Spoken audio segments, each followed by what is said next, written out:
আজ আমি কথা বলবো বর্তমান সময়ের এক অন্যতম শো যার নাম ইন্ডিয়ানস গট লেজেন্ড। তার বিরুদ্ধে এখন চারিদিকে যা চলছে আমি সেটার জন্যই কথা বলতে চাই।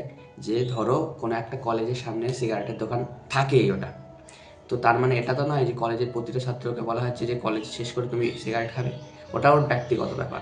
সেরকমই ব্যাপারটা যে কমেডি জিনিসটা, মানুষ একটু কাজের ফাঁকে চায় একটু আনন্দ, হালকা একটু মুহূর্ত, যে সময়টা যেন তারা হেসে হাসি খুশিতে কাটে, তাই এরা কমেডি করে আর ওরা কমেডি দেখে।